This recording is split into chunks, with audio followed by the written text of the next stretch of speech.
Since its launch in 2005, Broad Street Review has sought to promote the exchange of viewpoints rather than any particular point of view.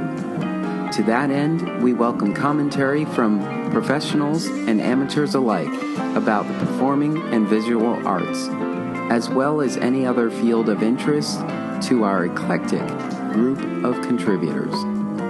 The following interview was submitted to Broad Street Review, powered by Rep Radio.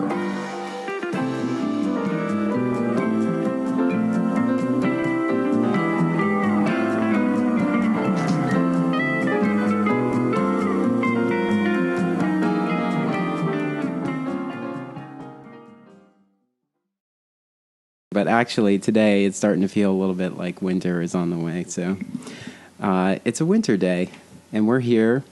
And I'm sitting across from Two Walkens, and I will have them introduce themselves. Hi, my name is Susanne Collins. And I'm Kevin Meehan. All right, so welcome to Rep Radio. Suzanne and Kevin's been here before. You've been on Rep Radio before? A while ago. What was it? And I can't even remember what it was for. It was way back, and I should have done some research, but maybe it'll come to us. I think it was Grace or the Art of Climbing. Probably. That might have been it. That's the show. That's the show that was in the basement. Yeah, at the power plant. Power plant, yes. Yeah. I was talking to somebody else about how that's how the fact that space was unfinished and it lended to that production. Mm-hmm. Yeah, totally. And I couldn't remember the name of that space, but that was such a beautiful production. Oh, yeah, and they let us do whatever we wanted to. Yeah. Too. We put all these, like, climbing grips and stuff like that. Yeah. The walls. They're still anchored there, I think. Yeah, so I really enjoy that. So Kevin and I had the fortunate pleasure to ride the bus the other day to Meehan to see the last production we did an interview for with Hank Curry for Confusion, and we had a fun conversation. And one thing that came up that I somehow forgot is that you had auditioned for my first production, and I think it's really cool to think back on how many people we met from the very beginning, and how we're still in communication with them now, and to see where everyone's careers have gone or are going or continue to go is always really great. Yeah. So that's really cool. So we're here to talk about this production. So when I first saw the introduction of this, I think you had may have invited me to the event page, and I was like, okay, I have to put this on my list. And then the fundraiser came up, and then I got the press release, so it was really cool. It was all lined up properly. So tell us about, actually, since Suzanne, since this is your first time on Rep Radio, why don't you tell us a little bit about yourself? Sure. My name is Suzanne. I am a recent grad of UArts. The past couple years, graduated in 2014. And I'm a musician, I'm an actor, I do a lot of devised work with my art collective Plant Me Here, which has been in action since we all graduated UArts. Love to cook, love to garden. I have a cat, a fish, and a lizard. You graduated 2014? Yeah. Wow. For some reason, I thought it was longer ago. Yeah. Time flies. Time flies. And Kev, what have you been up to? What have I been up to? Just bopping around, this, that, and the third. I did a Fringe show. That was the most recent thing with Medium Theater Company. So if you're not familiar with them, you should check them out. They do some really cool stuff. Medium Theater Company. Yeah, it's Danny Solomon, Mason Rosenthal, and Morgan Fitzpatrick Andrews.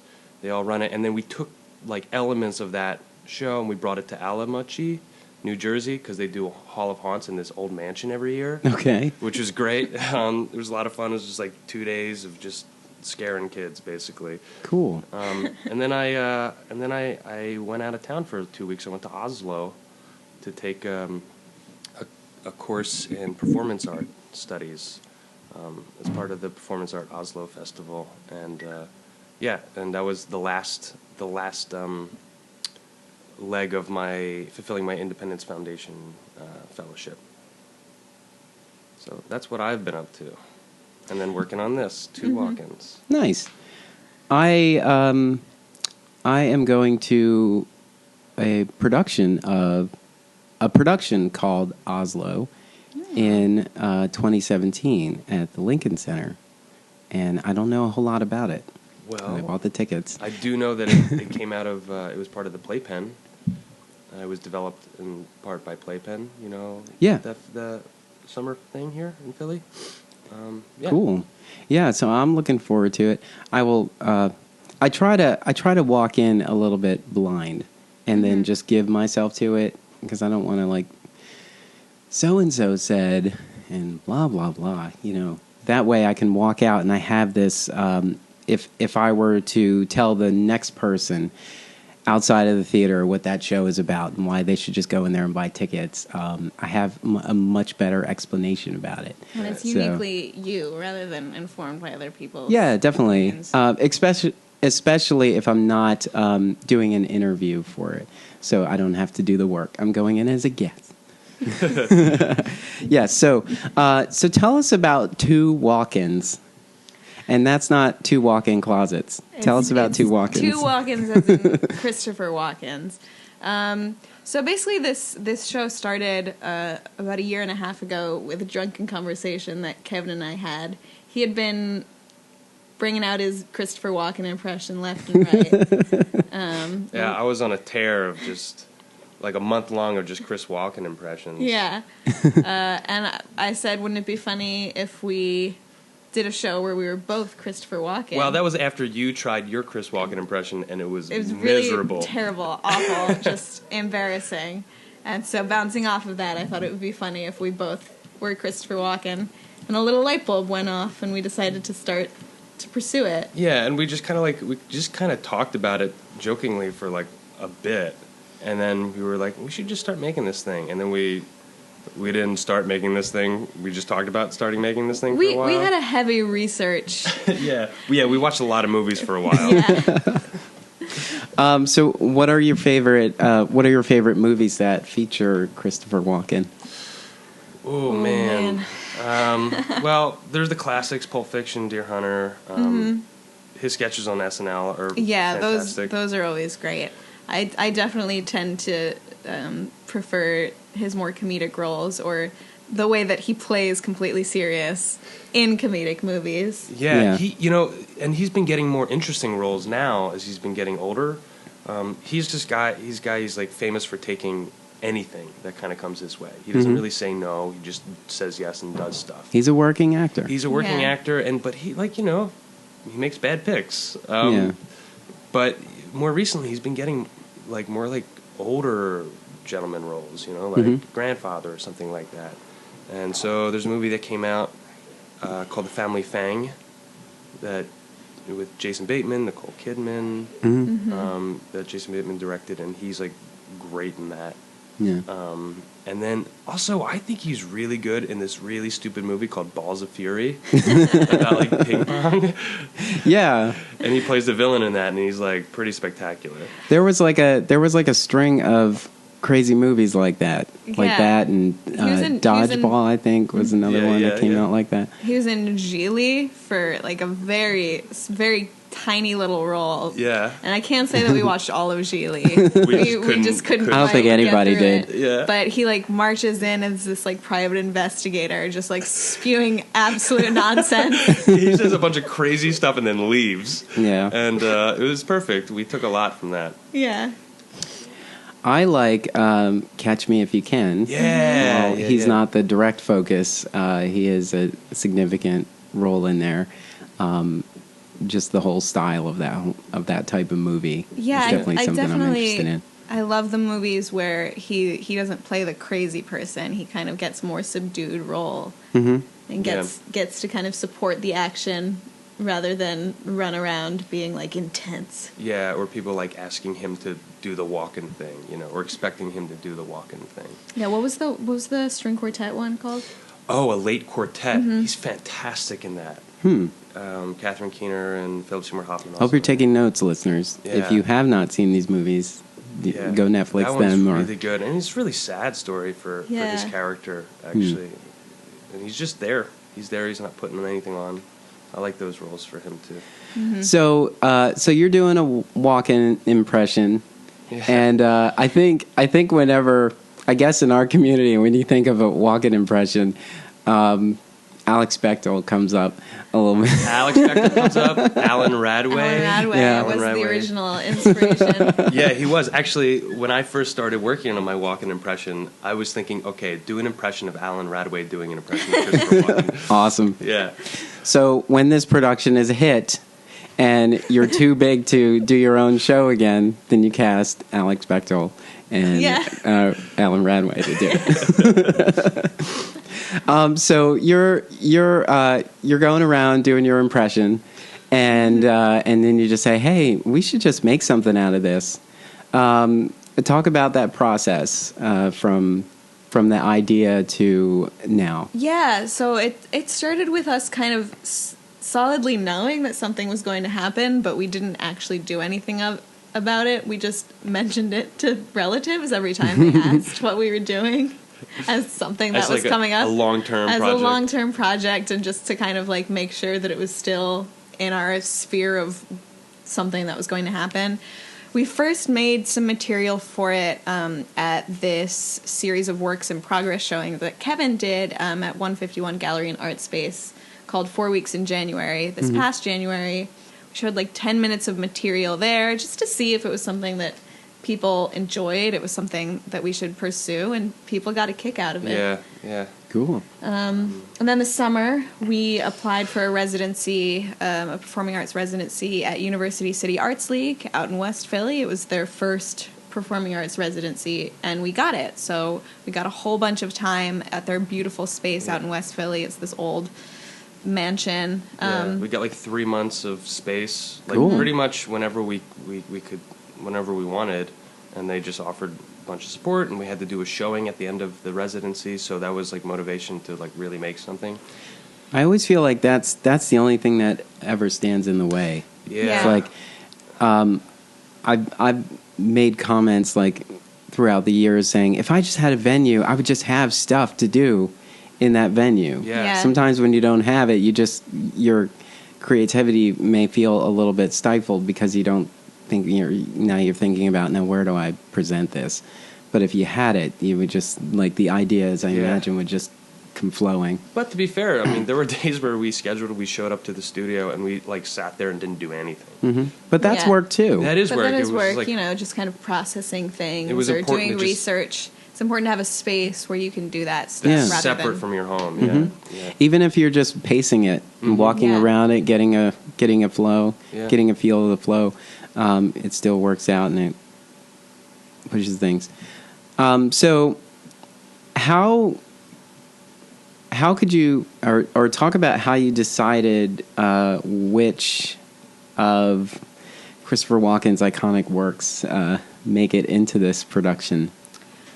So we started by kind of looking at the arc of the piece while we were still just streaming Christopher Walken movies into our faces at all times. We took a lot of inspiration from the story of The Little Prince in terms of the body and the story of the piece that we made. And so as we were watching the Walken films, we were taking down all of his lines or like getting the scripts off of the internet so that we could see what thematically kind of matched and what meshed. Yeah, and so sometimes like we were using The Little Prince as like a guide, like a narrative guide, and then we would decide how close we wanted to stick to that and how far away we wanted to go. But and then with that under our belts, watching some of his films and knowing we're going to pull all of our text is completely pulled from Chris Walken quotes, and knowing that, so sometimes we'd be like, oh, this little like monologue or this dialogue that he has is almost perfect for this moment in the story. Yeah. Or like either like literally text wise or like the tone of this moment, even though it is not the same topic, the tone is right for like this part. Yeah, it's definitely sort of a jigsaw puzzle, because as you're watching these films, and the film itself could have a completely different feel or mood from what we were trying to go for, but if you hear a specific line that maybe fits exactly somewhere else, we pick it out and put it back in. Cool. Will there be dancing? Yes. There will be dancing. Why do you ask that? Well, I think when you think Christopher Walken, you think of that clip of the dance. I don't even know what it's from. Fat Boy Slim, the weapon of choice. Yes, Him in the that hotel. Yep. yeah. So that dance always stands out because I'm thinking, I have the music in my head as soon as I think about it. You know, if I'm not thinking of someone's parody of him, I think of the dance, and I'm just wondering if you're someone coming to the show, there are going to be some hallmarks that you're going to expect to see. We've got your favorite things in there. Yeah, we do. We gotta thank Jeremy Gable. Mm-hmm. Yeah, our friend. You know Jeremy? Yeah. He is an awesome playwright in the city and does a lot of awesome playwriting stuff, but he's also, little known to some people, an incredible dancer and tap dancer. Tap dancer, yeah. So, we tried to learn most of that dance on our own, but as to movement people but not dancer people, we couldn't quite tackle all of it, so we brought him in. I especially was having I still have a bunch of trouble with the tap, the like extreme tap moment, the tap solo in that dance, and it's still a struggle for me. But Jeremy just like came in, watched the video, and was like, "All right, I got it. Here it is," and showed it to us and taught it to us. He's great. Cool. Yeah, tap is always something that has interested me. I love watching it and experiencing it, and I keep saying to myself, one day I'm gonna take some tap lessons. But then you think about, but for what? Just to do it, because it's not like I can sit in my living room and just get my tap on. Sure you could. Well, not without neighbors getting all upset. That's true. It's funny. I sit in my apartment, like, I'm pretty sure my building is all introverts because we don't hear anybody. I don't hear anyone. I don't hear television sounds or anything. When everybody comes out into the hallway, like, even if you hear someone loudly talking in their apartment, as soon as they come outside, it's like, because there's a laundry service in the hallway, and it's very quiet. Not that I think that anyone would be upset, but I'm always concerned about that. Plus, I'm on the top floor, and I do have a hardwood floor. There's too many options. There's too many. Instead, I'll just stick to the dances I can do in my socks. Yeah. So, what motivates you to create work like this? What inspires you? It's fascinating because this work is vastly different from most of the work I do, which is usually a female ensemble, and it's usually visually based or aesthetic based. That's a lot of what the Plant Me Here ensemble does. Mm-hmm. Or it's musically based. And this is completely outside of that. I think this is our first thing that we made just the two of us together. Our first like complete full piece that we've made. And it's kind of about figuring out what our vibe is together. Yeah, I mean, a lot of this has been trying to figure out, and we still haven't gotten there, is like, what is our practice? Like, how do we work? Like, what is our unique way of working together that works best for us? Mm-hmm. So that's like an ongoing exploration. But I guess what motivates, I don't know, it's just, you know, we like each other so much, and like we want to make something together. And I will say this, the Two Walkens drunken conversation is one thing, but the Little Prince story has been with us for a while. I mean, it's been with me since I was a kid. Yeah. And then we went to a wedding where one of the readings from the bridesmaid was an excerpt from The Little Prince, and it just like struck us both like very strongly. Yeah. And so I hadn't touched that story since I was a child, and then we revisited it because of that.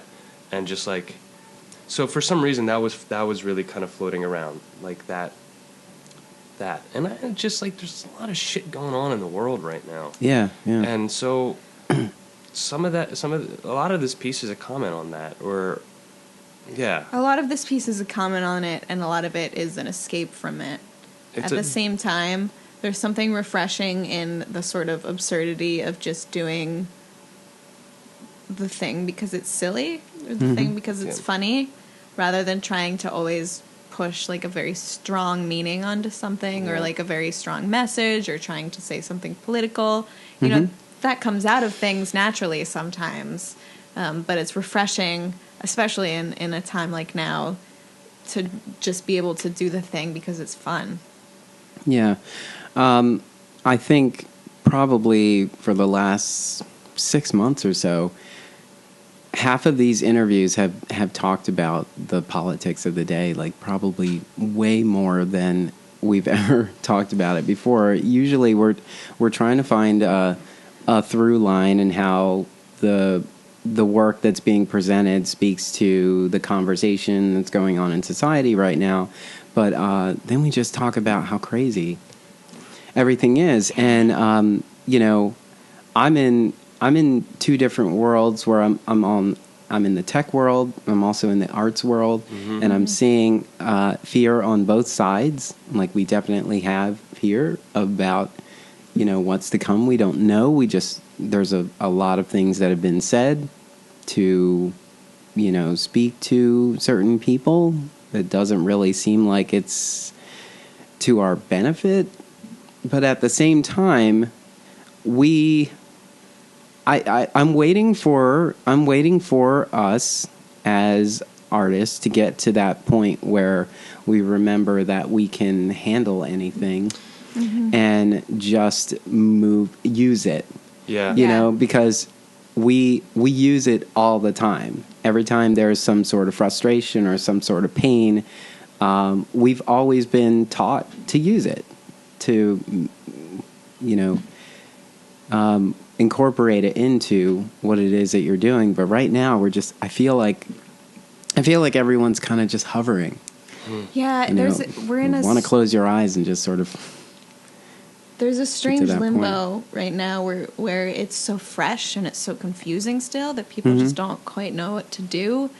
I was in a production that closed last week over at Fringe Arts. It was called Nowhere Fast by Sam Tower and Ensemble and Brett Productions.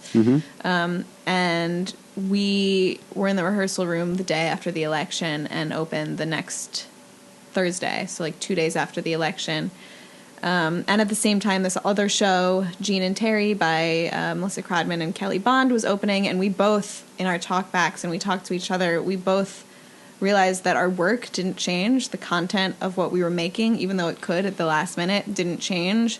But we felt such a shift in why we were doing it that I think that's the only thing we can do right now is just kind of keep going. Yeah. And do some like digging to figure out why we're doing it and feel good about why we're doing it before we can create this new content. We need time to just sit as artists and feel safe in what we're doing. Yeah, I mean, people are going to pull what they want from it, I mean, people walk into a room with the world. You know, they bring the world into the room, and that's great. You shouldn't leave your shit at the door and go see a show. You should bring the world in with you. You know, that's the only way it makes any kind of meaning out of it. But I think you're right. There is like people are hovering, and I feel it. I feel like I'm just waiting for the dust to settle. Like, okay, once the dust settles, what's left? Like, what shitty things are sticking around? What good things are coming out of this? Like, I don't know. I find it tough because I don't know what to do necessarily. I don't know what is helpful. Yeah. It's also tough because we're not even sure if the changes are actually going to really affect us on this level, you know, because maybe they're global changes that really won't actually come down to us. And then we'll look up and say, yeah, I mean, I can point to all this stuff I didn't necessarily agree with or necessarily think was right, but I don't know if I actually was affected by it. And so it definitely, and I think, at the risk of using all kinds of quotes, I was thinking, we're all woke now. It's just, we're just so aware of it all, where I think maybe before we were just like, well, as soon as this show closes, I am in rehearsal on the next show, and that's all I can think of. Mm-hmm. And, I've got these things lined up, but we know every time something big happens, our whole community has to, like, take a step back and regroup, and then things change. Mm-hmm. And we never know what to think about now. What do you think is most important for artists to keep in mind right now?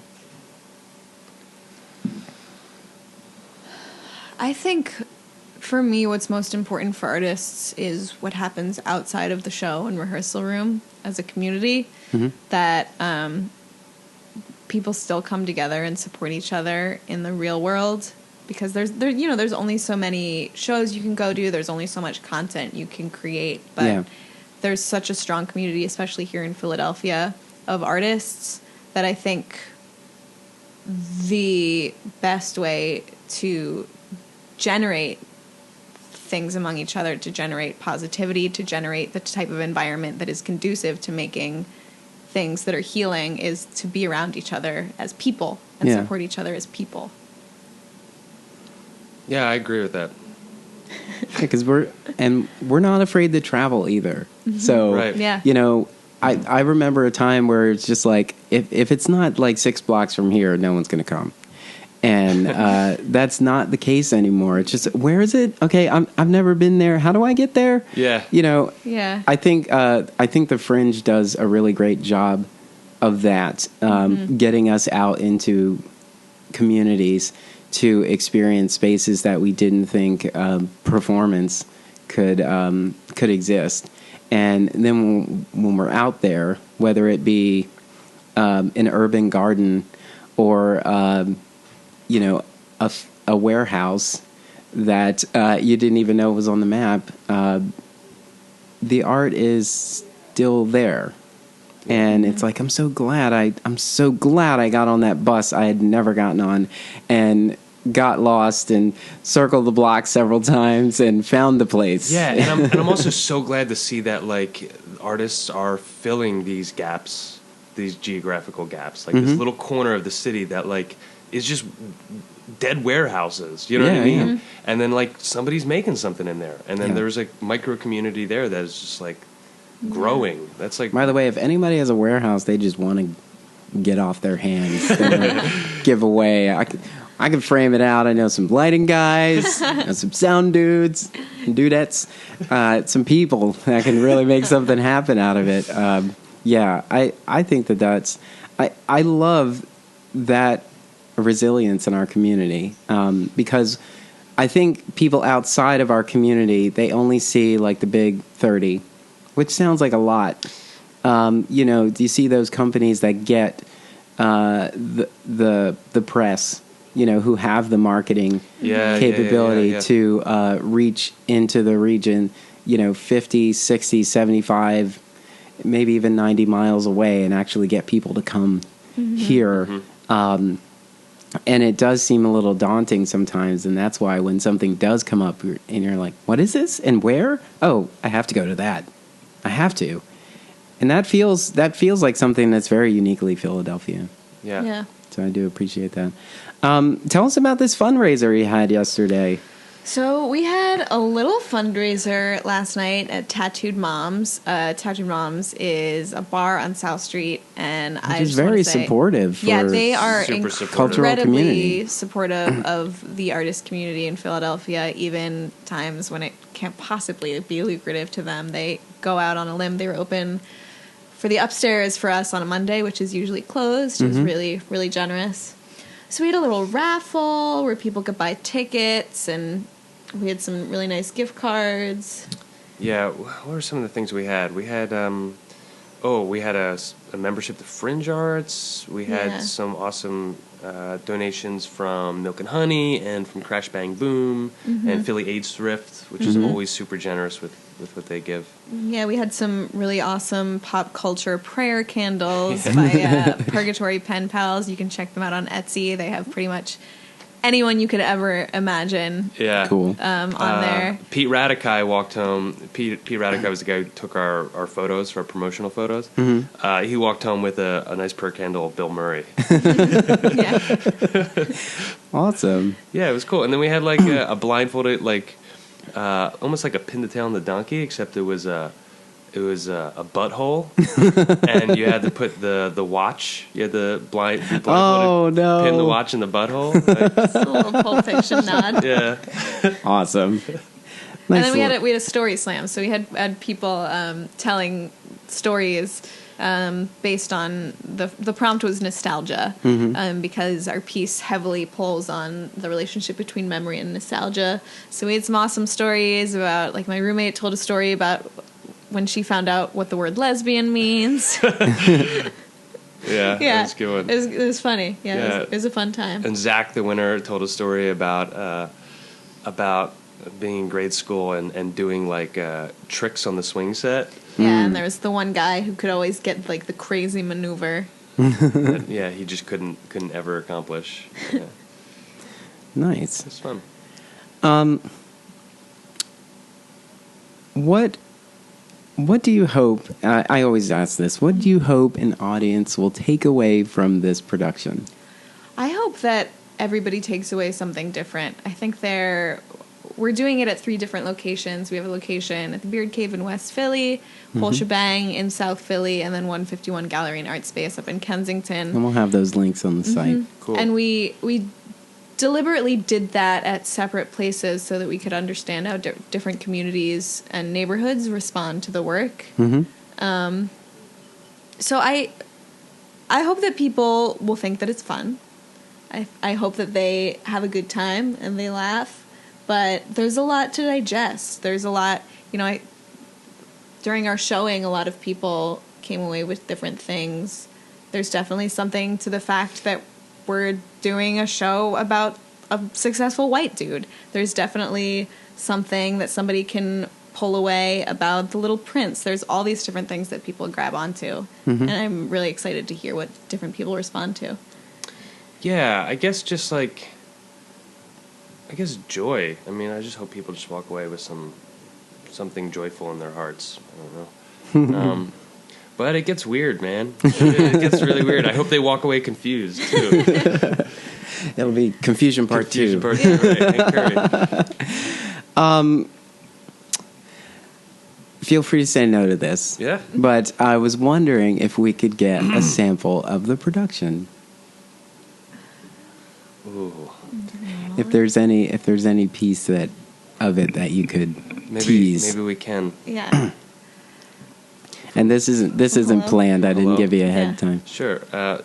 We can go to a certain point and then we'll just start. Hello, little man. Boy, I sure heard a bunch about you. See, I was a good friend of your dad's. We were in that Hanoi pit of hell together over 5 years. Hopefully, you'll never have to experience this yourself, but when 2 men are in a situation like me and your dad were for as long as we were, you take on certain responsibilities of the other. If it had been me who had not made it, Major Coolidge would be talking right now to my son, Jim. But the way it turned out, I'm talking to you, Butch. Hey, I got something for you. Oh, that's awesome. So that's just a taste. This is a little Little taste. snippet. So you'll have to come to the show to see the rest, to experience the rest. So we are very close to a holiday where a bunch of shopping happens, apparently. Oh, I thought you were talking about Thanksgiving. That is the one that I'm interested in. I am talking about Thanksgiving. Okay, good. So I want to know 2 things. What are your favorite side dishes, and what are you thankful for?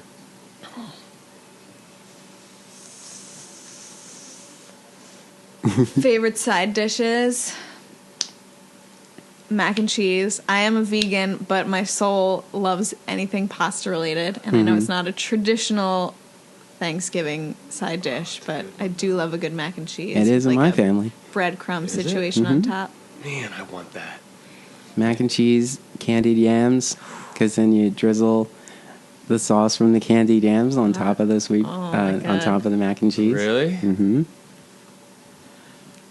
Maybe I'll make mac and cheese for my family this year. Add that to the pot. And stuffing. Always love stuffing. I love stuffing. Yeah. I love stuffing that's in the bird. Mm-hmm. I know, there's such a fight. You know, Yeah, it's... Okay, what's the difference? Inside the bird is...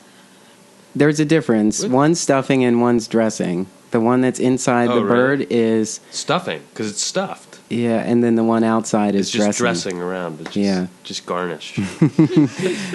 I guess that comes from because you can have stuffing with something other than turkey, and okay. so it's called dressing then. But when it's inside the turkey, it is stuffing. I love stuffing.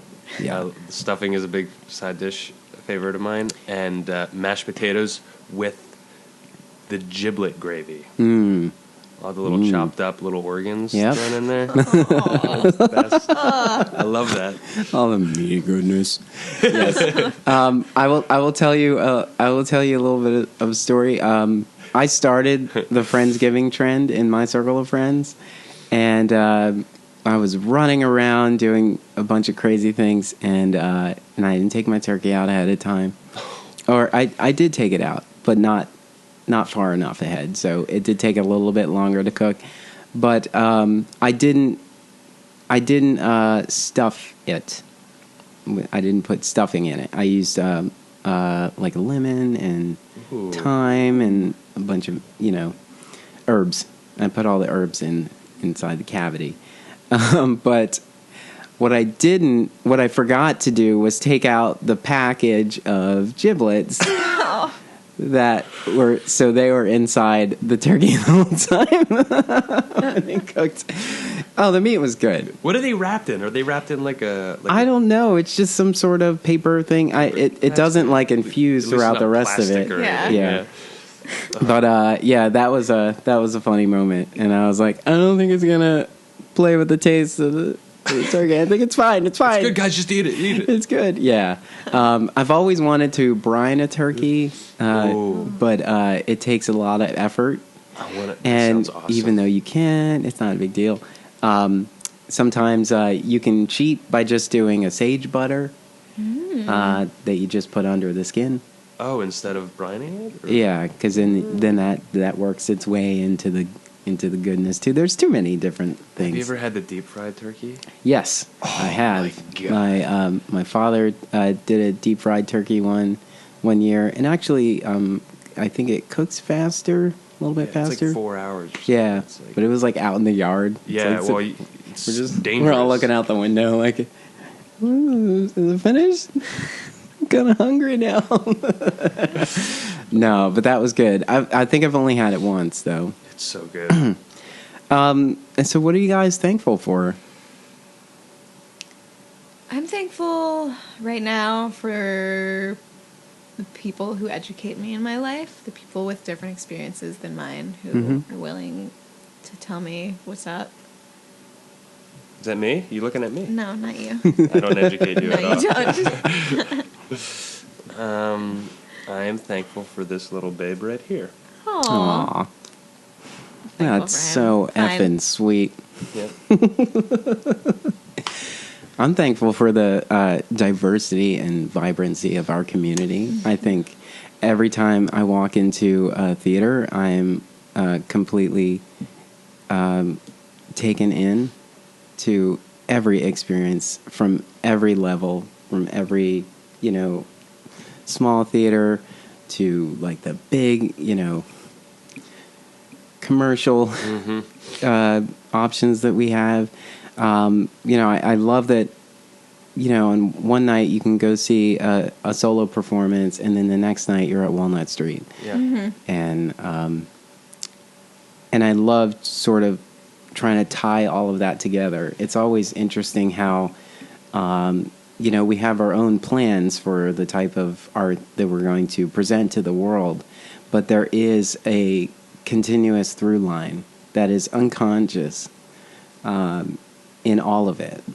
And when you make those connections, you just you end up walking down the street with a little bit of a pep or maybe more of a smile, and you're just like, I can't believe that happened. That was so great. Like hopping on the bus the other day. Yeah. I did not expect to see anybody on the 9 bus and end up chatting it up with you the whole ride there. We experienced confusion together and then rode back and had a great conversation. And I was walking through Rittenhouse, and I just posted on Facebook. I said, you never know where the conversation will lead. And that is, it's sort of like that's just like the way. That is the way. I'm thankful for that as well. Yeah, me too. And that was a great experience. And I also love just going. We can go anywhere in this community and see somebody we know. Yeah. I love that. I love that our community is so supportive too. And if you can't make it, somebody's out there tweeting or posting a comment like, "Hey, my friends are doing a show," or like, "There's companies now that are actually supporting each other," like just making elaborate like happy openings. All of those. Azuka's been doing it, killing it. Azuka's been raising the bar. It's been really great. So all of that's really cool and so necessary. But this production is called Two Walkens, and it does have a couple of spaces, but the first production's at the whole shebang, December 1st, 2nd, and 3rd, and then also at the Beard Cave. Yeah, the Beard Cave as well. And what is it? 151 Gallery and Art Space as well. Mm-hmm. Yes. So we're going to put all that on the website, and hopefully you'll trek to one of those spaces, or one of them is near you, so that you can just go and experience it. No, Siri, that's not what I wanted. Did we miss anything else? Not really. I mean, I do want to say that like the ticketing is all like on a sliding scale. So it's like it's supposed to be income based, but it's really honor system. So starts at $10. That's designed for artists and students and low income people. Yeah, underemployed folks. And then like it just goes up from there. So whatever you think you can do. Yeah. Yeah. Well, definitely get out to experience this after you get all fat and bloated from Thanksgiving, after you impulse shop over the weekend and Cyber Monday and all that good stuff, and after you give to your favorite arts organization on Giving Tuesday. There's too many things that you can do, but save a little bit of scratch for Two Walkens. Kevin and Suzanne, thank you so much. Thank you for being here with us and chatting with us, and can't wait to see this production. Yeah. Whoa. Whoa. Whoa. This podcast is brought to you by Broad Street Review, the website where art and ideas meet. Since 2005, BroadStreetReview.com is the place knowledgeable Philadelphians turn for honest, independent, and passionate criticism and commentary about Philadelphia's dynamic arts scene. Join the conversation. It's free. You can reach Broad Street Review online at BroadStreetReview.com. Follow us on Twitter at Broad Street Review, and like us on Facebook. To show your support for this podcast and our Philadelphia area arts coverage, please go to BroadStreetReview.com and click the button at the top of the page that says Contribute. Thank you for helping to keep the conversation going.